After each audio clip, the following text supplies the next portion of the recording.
للمتقين والصلاة والسلام على سيد الأنبياء والمرسلين أما بعد فأعوذ بالله من الشيطان الرجيم بسم الله الرحمن الرحيم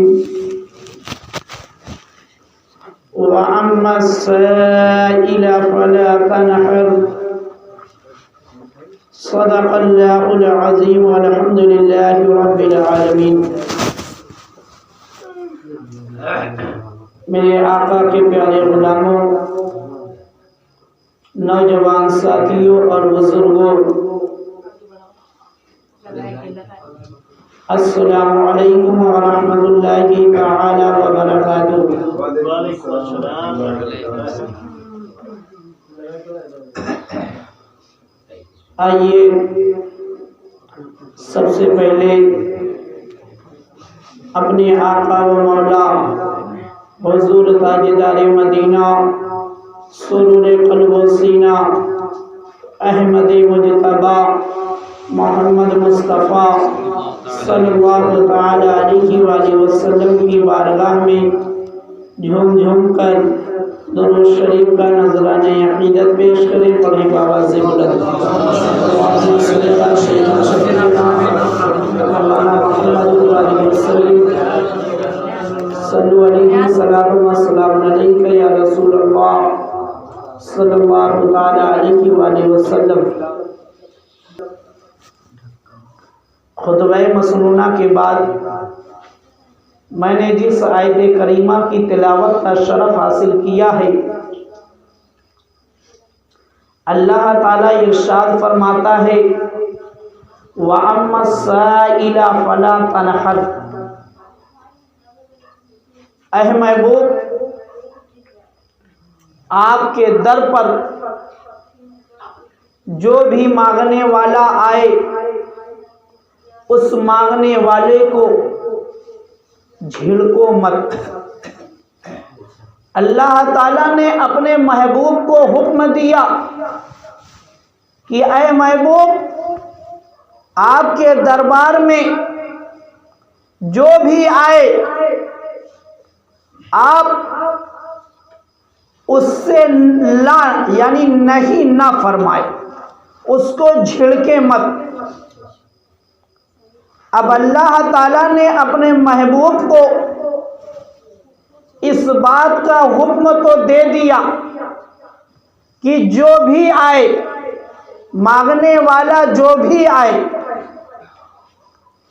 اس کی مراد کو پوری کی جائے۔ اللہ تعالیٰ نے یہ قید نہیں لگائی کہ اے محبوب، اگر کوئی دولت والا آئے تو اس کو دولت دے دی جائے، اس کو جھڑکا نہ جائے۔ اگر کوئی مال لینے کے لیے آئے، اس کو مال دے دیا جائے، اس کو جھڑکا نہ جائے۔ اگر کوئی عزت لینے کے لیے آئے تو اس کو عزت دے دی جائے، اس کو جھڑکا نہ جائے۔ اگر کوئی بلندی لینے کے لیے آئے تو اس کو بلندی دے دی جائے، اس کو جھڑکا نہ جائے۔ الغرض میرے مسلمان بھائیوں، اللہ تعالیٰ نے اس بات کی قید نہیں لگائی کہ میرے محبوب تم فلاں فلاں چیز صرف دینا۔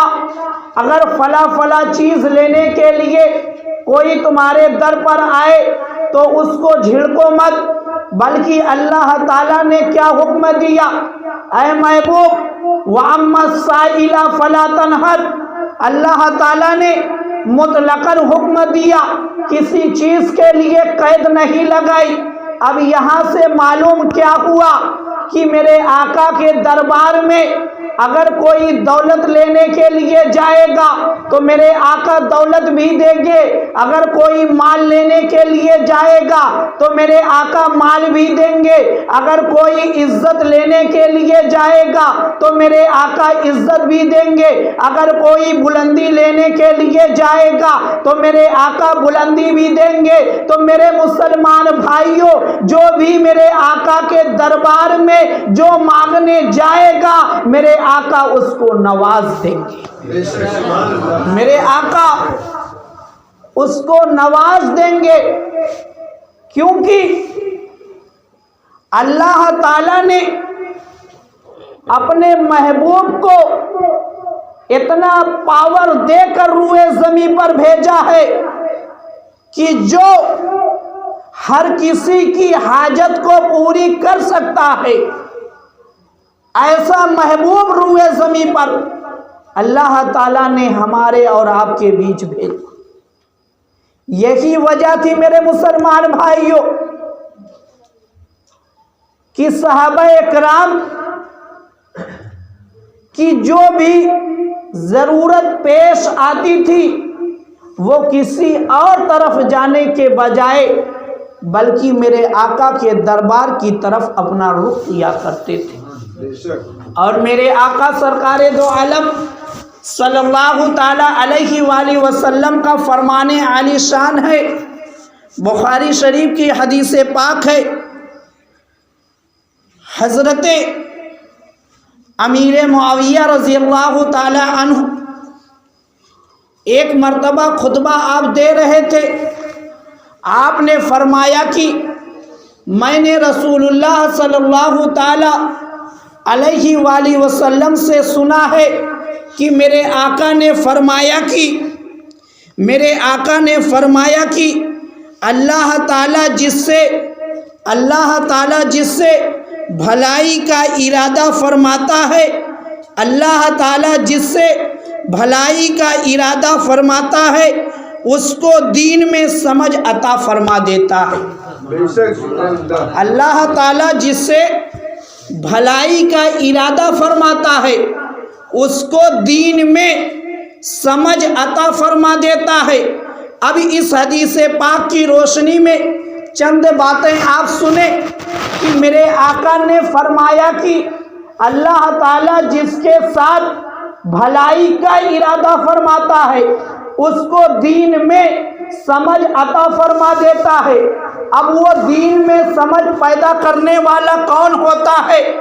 یعنی جس کو میرے آقا کا رب یعنی ہمارا رب اللہ تعالیٰ جس کو پسند کرتا ہے اس کو دین میں سمجھ پیدا فرماتا ہے، یعنی اس کے اندر یہ صلاحیت اللہ تعالیٰ ڈال دیتا ہے کہ جو لوگوں کے بیچ میں کھڑے ہو کر دین کی بات سمجھا سکتا ہے، جو مصلی پر کھڑے ہو کر 5 وقتہ نماز پڑھا سکتا ہے، جو قرآن کی تعلیم دے سکتا ہے، جو اور دینی معاملات میں ہر معاملے میں مسئلے کو حل کر سکتا ہے، جس کو میرا رب پسند کرتا ہے اس کے اندر ہی یہ صلاحیت پیدا ہوتی ہے، وہی مصلی پر کھڑا ہو سکتا ہے۔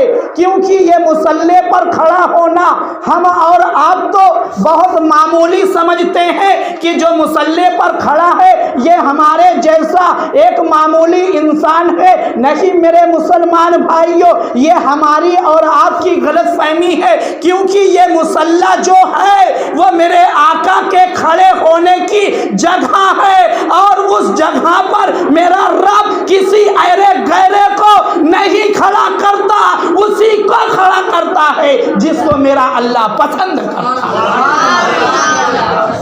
ہے۔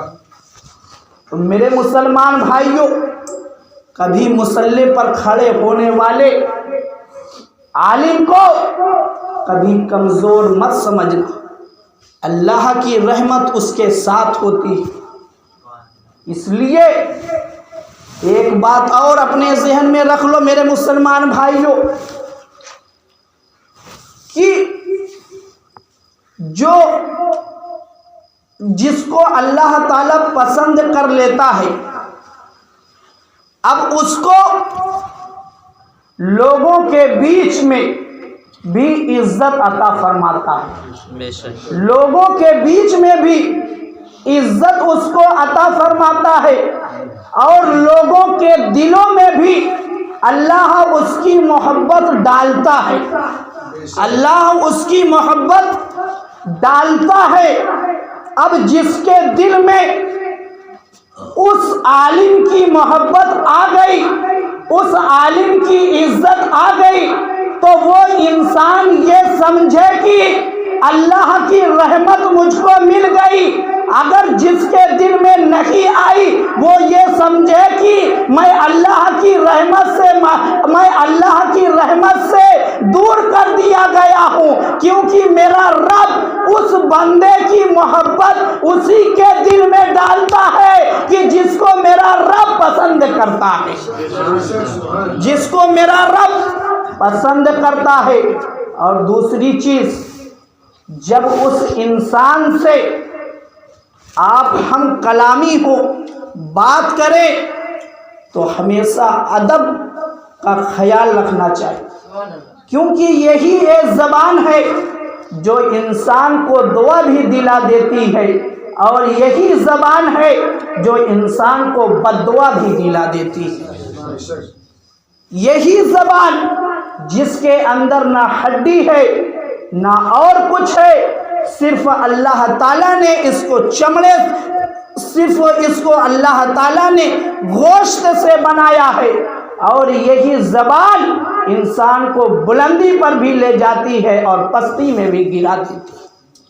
تو ہمیشہ زبان کو خیال رکھ کے کسی بھی سے بات کرنی ہو تو ہمیشہ اس بات کا خیال رکھا جائے کہ ایسا الفاظ استعمال کیا جائے کہ جس سے کسی کا دل نہ دکھے، کیونکہ کسی مومن کا دل دکھانا بہت بڑا گناہ ہے۔